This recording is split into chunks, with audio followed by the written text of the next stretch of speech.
Puji Tuhan, bertemu kembali dalam Sapaan Harian GKJ Manahan, Kamis 29 Februari 2024. Bapak, Ibu, Saudara, dan anak-anak kekasih Tuhan Yesus Kristus, kita akan bersama membaca dan menghayati kebenaran firman Tuhan.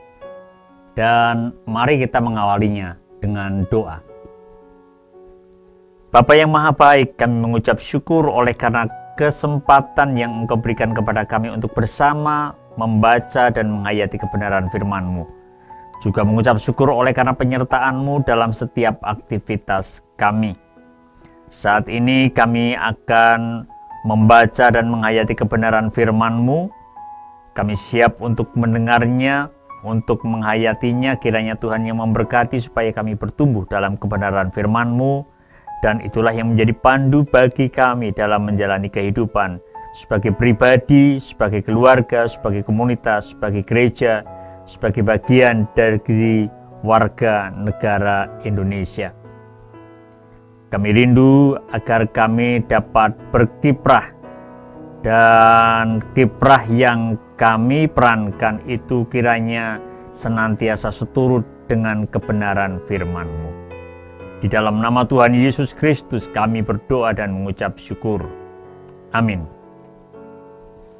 Ya, Bapak, Ibu, Saudara, dan anak-anak kekasih Tuhan Yesus Kristus, firman Tuhan yang akan kita baca dan hayati tercatat di dalam kitab 1 Petrus 2 ayatnya yang keempat dan 5. Demikian firman Tuhan.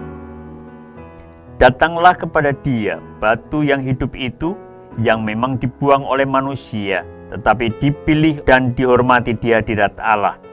Biarlah kamu juga dipergunakan sebagai batu hidup untuk pembangunan suatu rumah rohani, menjadi imamat kudus untuk mempersembahkan persembahan rohani yang karena Yesus Kristus berkenan kepada Allah. Nah, demikianlah firman Tuhan, berbahagia untuk kita yang mau mendengar, merenungkan, dan melakukan dalam kehidupan kita sehari-hari.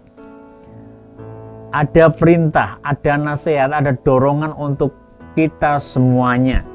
Dorongannya adalah agar kita datang kepada Yesus dan agar kita mau untuk dipergunakan oleh Yesus sebagai batu yang hidup. Kita, Bapak, Ibu, Saudara, dan saya, dengan latar belakang kita masing-masing. Dari segi usia, dari segi sosial, dari segi ekonomi, dari segi politik, dari segi ras, dan lain sebagainya. Inilah kita, masing-masing keberadaan kita. Dan sebagai umat Tuhan, sekali lagi, firman Tuhan menasihati kita. Meminta agar kita datang kepada Tuhan Yesus dan membiarkan diri kita dipakai oleh Tuhan Yesus. Yang mau memakai adalah Tuhan Yesus Kristus. Apakah saudara mau untuk datang kepada Tuhan Yesus? Tentu dong, mau kan? Dan apakah Bapak, Ibu, Saudara, dan anak-anak mau untuk dipakai oleh Tuhan Yesus? Siapa yang tidak senang? Siapa yang tidak bangga yang dipakai oleh Tuhan Yesus Kristus? Sudah dipanggil, diundang oleh Tuhan, dan kemudian dipakai olehnya. Jadi, siapapun saudara dengan latar belakang masing-masing, seperti yang saya katakan di atas, di depan, saudara akan dipakai oleh Tuhan untuk menjadi batu yang hidup, untuk membangun rumah rohani.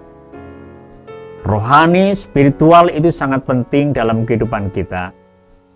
Selain ada hal penting lain dalam kehidupan kita, perekonomian, pendidikan, politik, prestisius, dan lain sebagainya, itu penting, tetapi yang sangat tidak kalah penting adalah spiritual, pembangunan rumah rohani yang perlu dibangun di dalam Kristus. Dan sekarang Tuhan Yesus mengundang saudara untuk datang kepadanya.